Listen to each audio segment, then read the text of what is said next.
friends, welcome to Sha Samayal. இன்னைக்கு நம்ம ரொம்பவும் டேஸ்டியான ஒரு பிரியாணி ரெசிபி தான் பார்க்க போறோம். குக் வித் கோமாலில கனி செஞ்ச குத்தி வெங்காயா பிரியாணி வீட்ல எப்படி செய்யறது தான் பார்க்க போறோம். ரொம்பவும் டேஸ்டியா இருந்துச்சு. பிரியாணினாலே நம்ம நிறைய நான் வெஜிடேரியன் வெஜிடபிள் பிரியாணி சாப்பிட்டுருக்கோம். இந்த கத்திரிக்கால அசத்தலா இருந்துச்சு. கண்டிப்பா இந்த ரெசிபியை நீங்க வீட்ல ட்ரை பண்ணி பார்த்துட்டு ஃபீட்பேக்கை கமெண்ட்ல தெரியப்படுத்துங்க. நம்ம ரெசிபிக்குள்ள போறதுக்கு முன்னாடி நீங்க இன்னும் ஷா சமையலை சப்ஸ்கிரைப் செய்யலைன்னா ரெட் கலர் சப்ஸ்கிரைப் பட்டனை ப்ரெஸ் பண்ணிடுங்க. பக்கத்தில் இருக்கிற பெல் ஐக்கானையும் ப்ரெஸ் பண்ணிடுங்க. அப்போ தான் எங்களோட அப்டேட்ஸ் தான் உங்களுக்கு கிடைக்கும். இந்த ரெசிபி பிடிச்சிருந்துச்சுன்னா லைக் பண்ணி உங்கள் ஃப்ரெண்ட்ஸ் அண்ட் ஃபேமிலியோட ஷேர் பண்ணிடுங்க. மறக்காமல் கடைசி வரைக்கும் வீடியோவை ஸ்கிப் பண்ணாமல் பாருங்கள். இப்போது பிரியாணி செய்கிறதுக்கு முதல்ல நம்ம கத்திரிக்காய்க்குள்ளே ஸ்டஃபிங்கை ரெடி பண்ணிடலாம். நான் ஒரு நான்ஸ்டிக் பேன் எடுத்திருக்கேன். அதில் 2 டேபிள் ஸ்பூன் அளவு கடலைப்பருப்பு, 2 டேபிள் ஸ்பூன் அளவு மல்லி, 1/2 டீஸ்பூன் அளவு ஜீரகம், 2 டேபிள் ஸ்பூன் அளவு கடலை,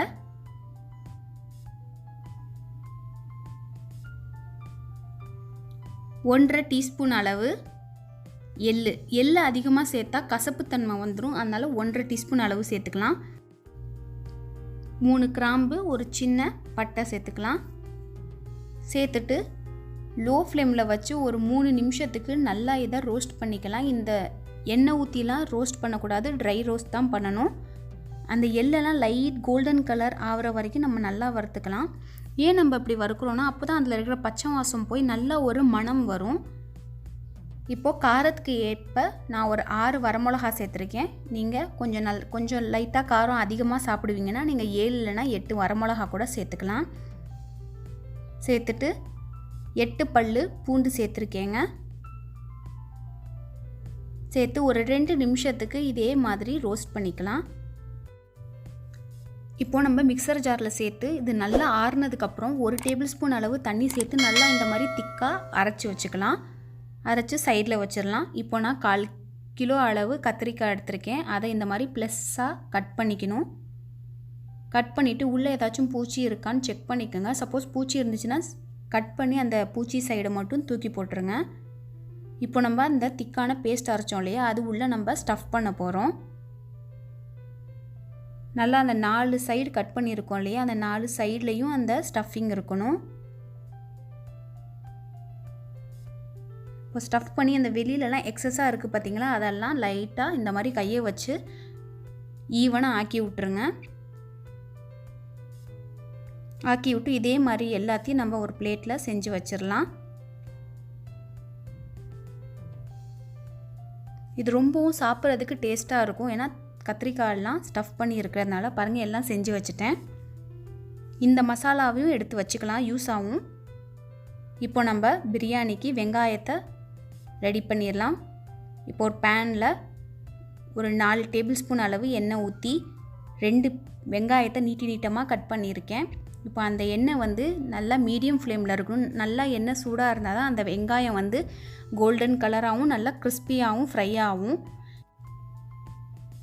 பாருங்கள் நல்லா இந்த மாதிரி கோல்டன் கலர் ஆகிடுச்சு. இப்போ ஸ்டவ் ஆஃப் பண்ணிடணும். ஏன்னா அந்த ஆயிலோட ஹீட்லேயே இன்னும் டார்க் ப்ரௌன் ஆயிரும்.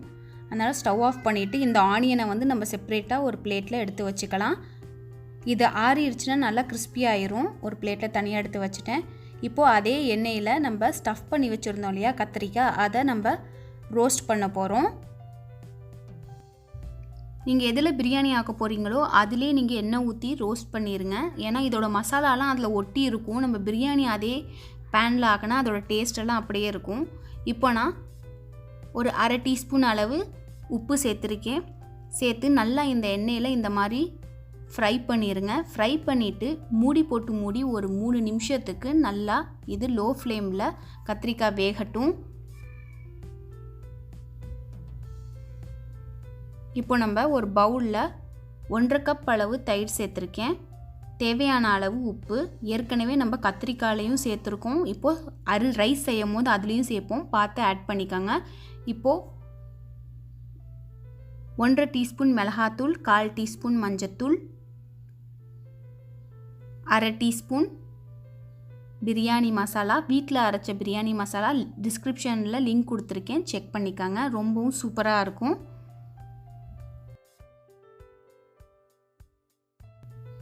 இப்போது ஃப்ரை பண்ணோம் இல்லையா, அதுலேருந்து 2 டேபிள் ஸ்பூன் அளவு ஃப்ரைடு ஆனியன் எடுத்துக்கிட்டேன்.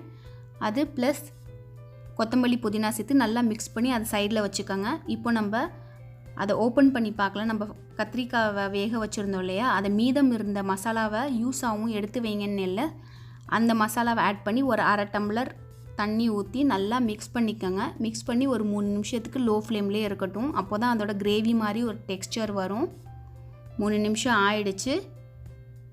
இப்போ நம்ம மிக்ஸ் பண்ணி வச்சுருந்தோம் இல்லையா பவுலில் அந்த தயிரெல்லாம், அதை ஆட் பண்ணி அதோட இன்னும் ஒரு 1/2 டம்ளர் அளவு தண்ணி சேர்த்து நல்லா இதை மிக்ஸ் பண்ணிக்கோங்க. மிக்ஸ் பண்ணி நல்லா ஒரு குழம்பு மாதிரி ஆயிரும்.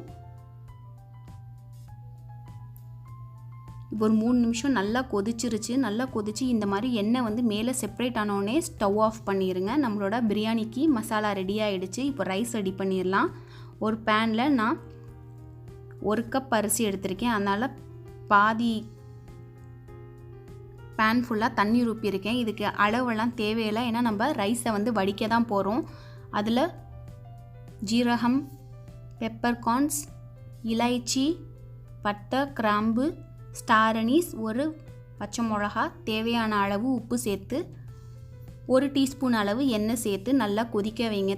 நல்லா தண்ணி கொதித்து வந்ததுக்கப்புறம் 1 கப் பாஸ்மதி ரைஸை 1/2 மணி நேரம் ஊற வச்சுருந்தேன். அதில் இருக்கிற தண்ணியை வடிகட்டிட்டு அந்த ரைஸை போட்டு நல்லா 80% வேகணும். ரொம்ப வேக வச்சிடக்கூடாது, ஏன்னா நம்ம தம்லையும் விடுவோம்.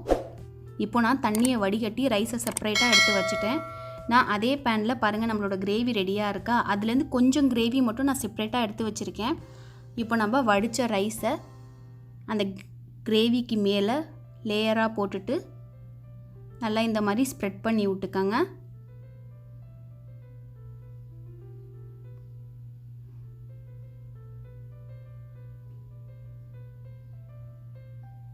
நான் கொஞ்சமாக கிரேவி தனியாக எடுத்து வச்சுருந்தேன், அதுலேருந்து எடுத்து அதை மேலே ஸ்ப்ரெட் பண்ணி விடுங்க. அப்போ தான் சாப்பாடோட அந்த கிரேவி மிக்ஸ் ஆகி இன்னும் நல்லா ஒரு டேஸ்ட் கொடுக்கும். இப்போ நம்ம மீதம் இருக்கிற ஃப்ரைடு ஆனியன்ஸை நல்லா மேலே தூவி விட்டுக்கோங்க. எல்லா சைடும் தூவி விட்டுட்டு உங்களுக்கு கலர் பிடிச்சிருந்துச்சுன்னா நீங்கள் கலர் ஆட் பண்ணலாம். இல்லைனா நீங்கள் சாஃப்ரானை கூட பாலில் கொஞ்சமாக ஊற வச்சு அது கூட சேர்த்துக்கலாம். நான் ஆரஞ்சு ஃபுட் கலர் சேர்த்துருக்கேன். சேர்த்துட்டு நல்லா 1 டேபிள் ஸ்பூன் அளவு நெய் எடுத்து மேலே அப்படியே சைடில் கொஞ்சம் கொஞ்சமாக போட்டுக்கோங்க. போட்டு ஒரு 15 நிமிஷம் லோ ஃப்ளேமில் இது தம்மு கூடணும். 15 நிமிஷத்துக்கு அப்புறம் நம்ம செக் பண்ணலாம்.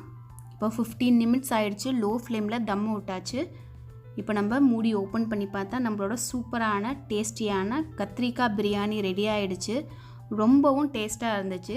இதோட ரைதா, ஊறுகாய், முட்டை வெவிச்சு கூட சாப்பிடலாம். ரொம்பவும் டேஸ்டியாக இருந்துச்சு. வெஜிடேரியன் எல்லாத்துக்கும் ரொம்பவும் பிடிக்கும். இந்த ரெசிபியை கண்டிப்பாக நீங்கள் வீட்டில் ட்ரை பண்ணி பாருங்கள்.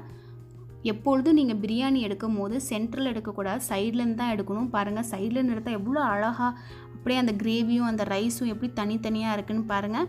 கண்டிப்பாக நீங்கள் இந்த ரெசிபியை நீங்கள் வீட்டில் ட்ரை பண்ணி பார்த்துட்டு உங்கள் ஃபீட்பேக்கை கமெண்டில் தெரியப்படுத்துங்க. உங்களுக்கு ஏதாச்சும் டவுட் இருந்தாலும் கமெண்டில் தெரியப்படுத்துங்க. தேங்க்யூ ஃபார் வாட்சிங்.